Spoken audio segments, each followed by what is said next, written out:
Now from Atlanta News First Plus, this is Sports Tonight.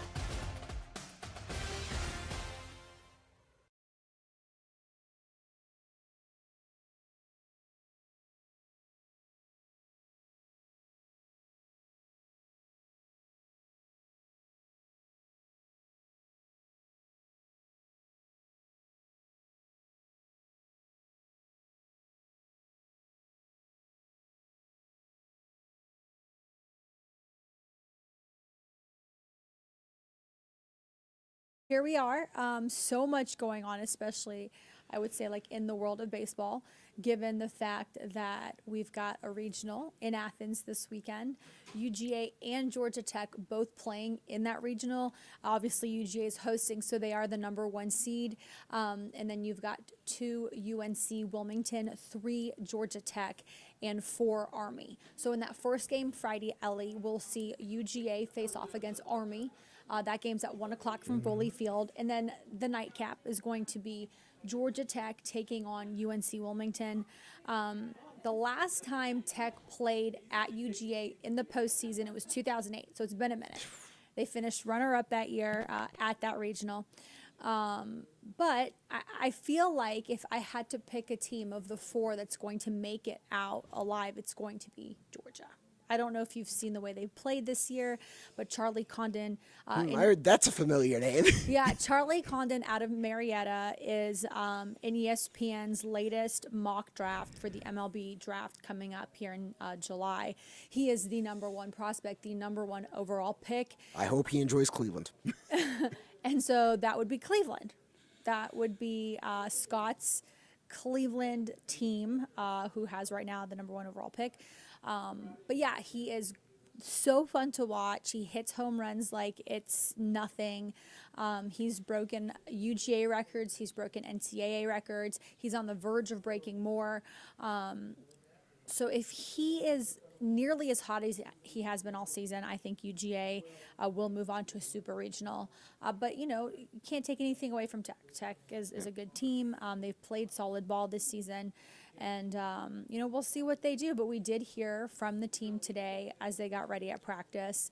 Tomorrow they will practice in Athens, but today they practiced at Georgia Tech here in Atlanta. Let's hear from the team ahead of their game against UNC Wilmington.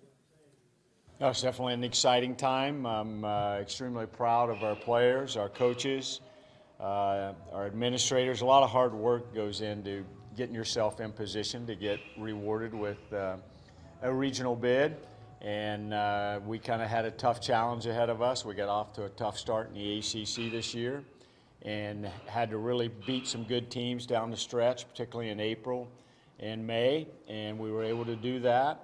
And as a result, you know, we get a chance to stay in the state, play, you know, in Athens, and play a really, really good team in UNC Wilmington. So excited about it. Our players are extremely excited about it, and certainly look forward to the challenge. Questions for Coach? Danny, when you look at Wilmington, they have one of the better hitters in the country and one of the better pitchers in the country, and you know, Thatch and Sales. What do you see from them? To your point, yeah, I mean, he's hit 27 home runs. He was a guy a lot of people were hoping went in the portal last year, and he did not. He stayed, so, you know, I give him a lot of credit for staying, and I'm sure he's a big reason that they're in the regionals.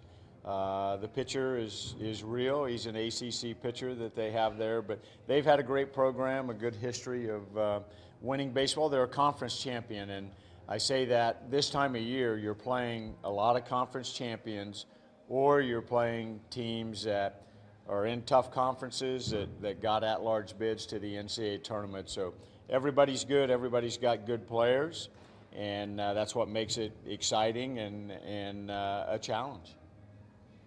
How would you feel just the focus is of your team getting ready for this weekend? Really good. I think if you saw the reaction when it was announced, I think that's all you need to know. They were extremely excited. I knew at 11 o'clock that day we were in, but I chose not to share that. And I chose not to share it with my wife, so I'm still in trouble with her because I didn't share it with her. So maybe if I had that to do over again, I would have told her, but I didn't. But yeah, they're excited, and they should be. I mean, this is a reason you come to Georgia Tech. It's a reason that you play college baseball, is to try to pursue the College World Series. What benefit does it have for you guys, kind of having the regional almost just out your back door and not having to make the travel? I think the travel is a huge piece. Like, you know, I think we had played down the stretch, I think it was 12 days, and we had 8 games. And so we had traveled to Tallahassee, got back home late, then had to turn around a day later and go to Charlotte for the ACC tournament. Had to play the first 2 days of that tournament. So I do think we were a little road weary. So the fact that we don't have to get on a flight, you know, it's an hour and 15 minutes up the road. Their parents, it's easy for them. If they want to go back and forth, the ones that live here in Georgia, they can do it. I just think it's easier for us from that perspective. Now, the team hosting it is an outstanding team. They've had a great year. But I can't emphasize that enough. You know, we play UNC Wilmington, and that's where our focus is. But from our standpoint, I think that's why our guys were so excited, is that their families would be able to see them play in a regional. How much does a few days rest and practice help you? It's helped us. You know, we took a couple days off, and we needed to. Like, I think we had some guys kind of beat up a little bit, and you know, so kind of been building, you know, up for the week. And I think we're in great spirits, and I think physically we're in good shape. Hey, you said your wife hasn't forgiven you for not telling her. Did the players know that you knew? Because they were surprised. You could see. No, they didn't. That's why I said I chose not to. And, you know, and like I said, if I had it to do over again, I would tell my wife. I'll just tell you that. But she's a trooper, and just like everybody, she's excited that we're, you know, getting a chance to play and playing right up the road. But did they know now that you were withholding it, the players? I mean? Oh, I told them after when the show started. I said I knew, but I kind of wanted to, you know, I just think it's special when you hear your name called. And did I expect that reaction? No, but I liked it. I liked it. To be, you know, Friday night with the big challenge ahead of you, to be in the nightcap, like you said, players' families can go back and forth. What kind of atmosphere are you expecting? Do you hope to see a whole lot of blue and gold in the stands? We certainly hope so, you know, and but I would fully expect that there'll probably be a lot of red and black rooting against us on Friday night, and it would probably be the same if we were hosting and they had to come here. So that's what makes the rivalry great, and you know, and so yeah, I fully expect that the crowd will be very pro UNC Wilmington. Coach, you mentioned some of the early ACC struggles and how you guys finished strong at the end. What did you learn about your team around the last stretch? What maybe changed that allowed you guys to kind of take the next step and get yourself in? We changed our pitching rotation around some. You know, John Giesler got healthy, like he was out a lot of March, and he was our one returning player that had been here that, you know, had had a lot of success the year before. It was all ACC the year before. So I think getting him back, changing our rotation a little bit, and then our guys are competitive guys, and they kind of knew their backs were against the wall, and they had to go compete, and that's what they did. Talking about the time off, I guess it was most important probably for the pitching staff. You knew and evaluating, you knew where you were with your lineup, but you've been making changes all season long with the pitching staff. Did you guys sit down and take a look at where you were with those pitchers and maybe decide, hey, maybe we need to do this or do that? Oh, I think it's been ongoing, yeah, ever since we lost in Charlotte on Wednesday, and you know, I mean, yeah, that's what you're planning for. Okay, once the field's announced, who's coming in, who are we going to play, and it's how is our pitching staff, how are we going to line them up, Match up to beat who we have to beat. How much is Matthew Ellis meant to you guys this year? Huge. You know, he was one of the guys we really wanted badly in the portal last year, and you know, he chose us. And you know, he's from Kentucky. Zeke Pinkham, our assistant coach, is from Kentucky. I think very instrumental, and coaches the catchers, so very instrumental in getting him here. But that would be to answer the other question on we got Giesler back, but Matthew Ellis got red hot at the same time. And we wouldn't be here. I mean, honestly, I mean, he has had games where he's, put us on his back and just hit well. And we needed him, and he came through. What's your message to the young guys? You mentioned a lot of these guys weren't on the team last year, so how do you kind of get them prepared for a regional? It's a little different. It is different, so we'll have some freshmen. Like we've been, kind of unusual in the way college baseball is these days. We've played freshmen. Drew Burris, like ACC Freshman of the Year. I will be shocked if he's not the National Freshman of the Year. But it's his first time playing in the regionals, but nothing phases that guy, so I'm not worried about it. But, Von Lackey has been catching a lot. Carson Kirst's been playing a lot in the infield, so that's 3 freshmen that, start for us. Tate McKee has been in our rotation, so if he's pitching, that's 4. But to your point, like a lot of these transfers, now some of them have played, in some regionals with other teams, but I don't think it's been anything close to what they're going to see starting on Friday. Do you feel like your guys maybe have a little bit of a chip on their shoulder? Like, feel like they have a little bit to prove because they were considered maybe a bubble team, but they're in over some other schools? Yeah, I think so. I think we have to play with a chip on our shoulder. Like, do I think we're good? I do. Do I think we're going to be the most talented team every time we step on the field? Absolutely not. And so we have to play with an edge. And I think that, that's why we're getting in. Our guys played with an edge in April and May. Has there been anything with this team that's shocked you or stood out to you about this group of guys? Well, if you would have asked this question after we had gotten swept here at home by Boston College, I mean, there was a lot of soul-searching on our staff. I'll just say it like that. Like, how are we going to get out of this? And we knew how tough our schedule was in the back half of the ACC, and quite honestly, if it would have been right after we got swept, there would have probably been a lot of answers like, man, I don't know how this is gonna go. But, we put a lot of time into it, and we kind of made some adjustments with pitching. Matthew Ellis got hot, John Giesler got back, and then all the pieces seemed to just kind of blend well together. And then the competitive side of our guys, honestly, I think just came out. They knew they had to go. They knew they had to win games, and they did it. Going off that, I feel like during a tough stretch, you really learned more about your team and what they're made of. Do you feel like that competitive nature is what stood out to you during those moments? No question, and like one of the things that, kind of came about, like I had kind of given a talk to the team about baseball as a momentum game. Like, if your pitcher goes out and you get a 1, 2, 3 inning and you get off the field and then you come in and get some runs, that's a lot of momentum. Or it could be one pitch or one play that gives you momentum in a game. Well, I think it was our pitching coaches and kind of the people that are with the pitchers every day, they kind of said, we're Mojacks.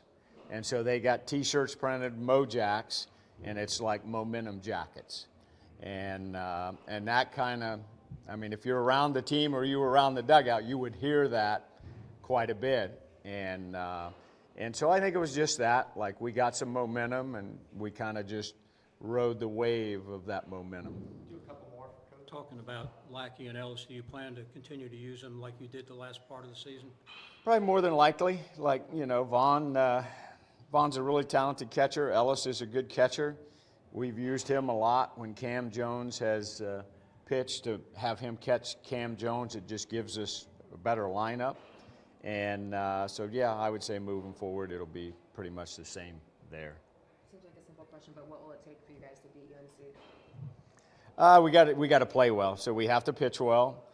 We got to play good defense, and then we got to get timely hits. And that's what it comes down to in playoff action. The intensity gets ramped up, so you hope your guys play with poise and confidence and focus. If you get behind, don't look at the scoreboard. Just keep playing, play like Mojacks, and try to get momentum back on your side. But, sometimes, it just takes a lucky break or a bounce or something good goes your way, and you get that momentum and keep rolling. But easiest answer is you just have to play well in every phase of the game.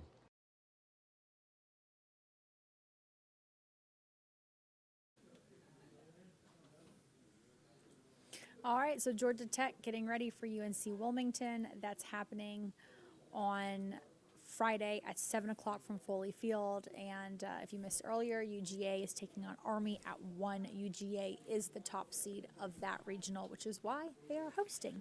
All right, Ellie, let's move on to the Bravos. The Braves hosting the Nationals tonight.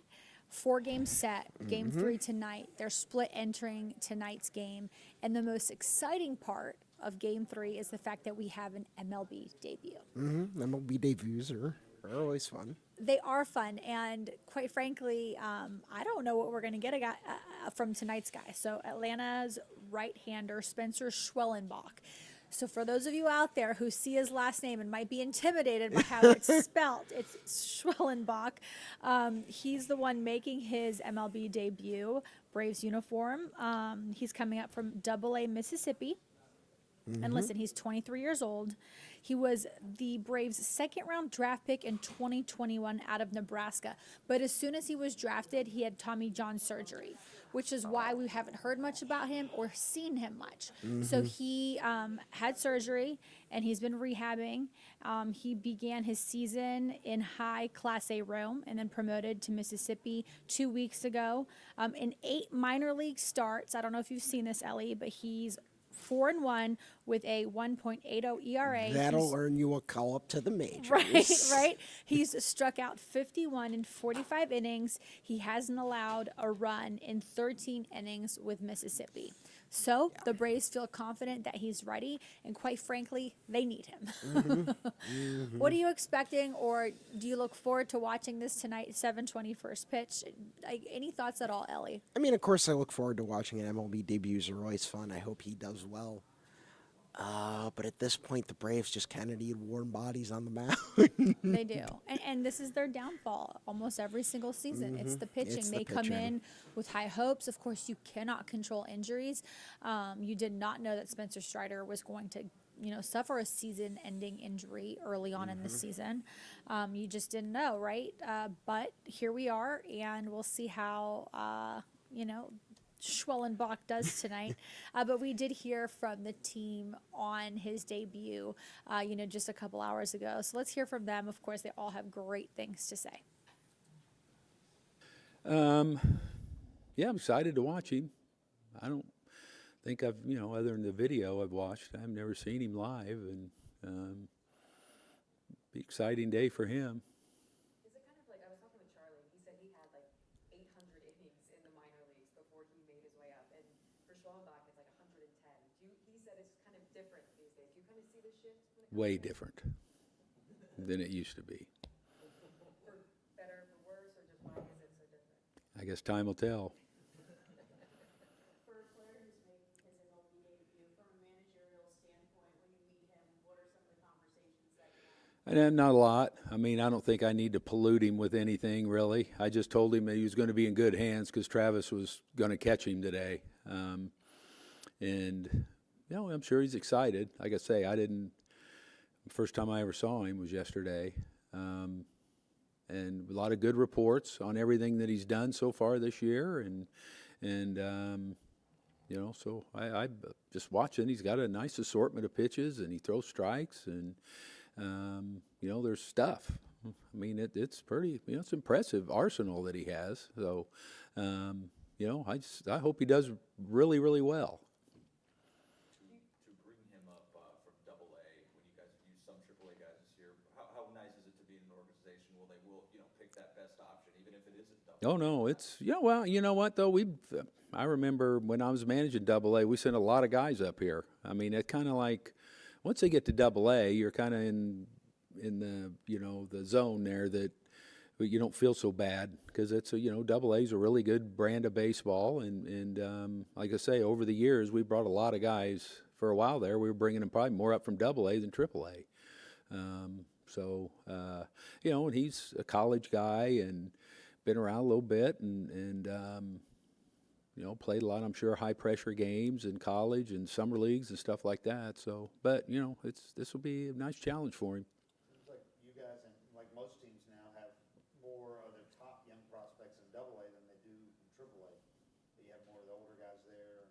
Well, you know what? Like I say, it's been like that for a while. I mean, years ago when I managed Double A, that was, it was more your 6-year free agent type guys in Triple A and your prospects, because a lot of them would jump Triple A, as we saw here. Is the expectation for him to pitch 7, or do you think maybe? We don't have anything like that. We'll go inning at a time with him, see how he gets there, and all that. But I'm not putting any kind of numbers on him. Like I say, we'll just get him through that first inning and go from there. You guys, I think, in minors signed Laureano to a minor league. Mm-hmm. Really good guy, in the past to have. How nice is that to have? Well, I mean, you just keep adding depth wherever you can, and we have a lot of left-handed guys down there, so it'll be nice to add a right-handed guy that's a really what I remember is a plus defender, and I think he's probably, I don't think offensively he's had a great year, which has led to where he's been, but who knows, maybe a change of scenery and he gets it going, but he's been a really good player, so I think, like I say, I think you're always looking to add depth whenever you can. What do you know about Fletcher starting pitching? I just know that he has started doing it periodically. I think he threw a couple innings the other day, and I don't know if they're doing it more than once a week or maybe twice a week, even some. I don't know. But he's got a knuckleball. Never know. Do you like what you've seen from Kelnick in the few times he's faced lefties? Well, look, he looks exactly like what I expected, than not having a lot of exposure to left-handers since we left spring training. I think you'll get a better read on that as he gets a few more of those at bats. And it's kind of not fair till he sees them. Alrighty, so the Braves and Nats are going to face off here in about 30 minutes from Truist Park, Game 3. The Braves, have not been playing up to par lately, so we will see what they can do, especially with a new pitcher, MLB debut. So it's an exciting night over there. Next up, this is your topic. I'm gonna hand over the mic to you. It's a great topic of discussion, and you've got some strong thoughts on it, Ellie. So go for it. So the Major League Baseball has finally decided to get off its butt and consider the Negro Leagues as major leagues. It's about time. It's about time. It's about 100 years too late, frankly. Yep. The first of these leagues began play in 1920. And over 100 years ago. Over 100 years ago, the first of the leagues that they're recognizing began play over 100 years ago. And just now, they are receiving recognition as major leagues. The statistics of the Negro Leagues that they've been able to verify, which is only about 75% of games, are now in the record books. So a guy like Josh Gibson is now the career leader in batting average and OPS. But I am of two minds about this. Okay. On the one hand, yes, it's a good thing. It will help anyone going forward who does not know about any of these players to pick out a guy like Josh Gibson or Rube Waddle or Turkey Stearns and want to find out more about who these men were. I know personally, I'm a gamer, I play MLB The Show. I've learned about some great players through their Negro League storylines mode with Bob Kendrick narrating these guys' careers, these guys' lives. That has definitely been helpful. So I understand where this is coming from. But at the same time, it feels so wildly hypocritical. Because this same league, 100 years ago, was not allowing these men in because of the color of their skin. We will never know how many home runs Josh Gibson actually hit. We will never know how many games Satchel Paige actually won because their teams were first to go around the country and barnstorm to make money. They were forced to become these traveling teams just to sustain their livelihoods because Major League Baseball, at the time, the National League and the American League, were not willing to let them in. And doing it now, only after Major League Baseball played a 60-game season due to a pandemic, due to a plague, it just, frankly, it pisses me off. Because it's 100 years too late, because these men should have been recognized as major leaguers from day one, and they weren't. And obviously this is great for the study of the history of baseball, but at the same time it will forever be a black mark on it, to excuse the pun, because these men were not given the same opportunities or care or recognition as their white peers were. And I feel like you don't need, at least for me as a baseball fan, as a baseball history nerd, I don't need MLB to come down from on high and tell me that the Negro Leagues were good, that they had players of talent. That was always evident. And for MLB to just now admit that, it feels wrong. But at least, let's just at least say they are doing it right. I know. Better way late too than late. never. But what is what's the other route? They just never recognize these great players that did great things, and it is awfully sad that we will never truly know the stats. But I do think that it is a good thing that people are finally getting to learn who didn't know, possibly like yourself, who you say you're a big nerd and you learned. And I still didn't know some of these guys. Yeah, and I mean, listen, very late, but at least it's being done. So I'm happy that we will get to learn so much about these great players, and they get some recognition, some very well-deserved recognition after 100 years. And I hope Bob Kendrick goes to sleep with a smile on his face tonight. Yes. All right. More mournful stuff from Ellie Parker. Gabby Douglas, the great gymnast, pulled out of the U.S. Championships with an ankle injury, perhaps ending her career. She was a gymnast at the 2012 and 2016 Olympics, and she was sort of the great U.S. gymnast before Simone Biles. If this is the end, which I hope it is not a great way to go. Nobody wants to go out like that. She is planning to compete for the Olympics in Los Angeles in 2028. Let's hope she does, because she really is a great journalist. Emily, what's on your mind? The Dream, coming up at 7 o'clock on Peachtree TV, Peachtree Sports Network. You'll be able to watch that game as soon as we're done. The Dream off to a 2-2 start. I like that. I think it's a solid start for them. They're coming off of a home loss, and now they're on the road. So what I like about this game is the fact that it allows them, in my opinion, to bounce back. I do think they'll get the win against a winless Mystics team.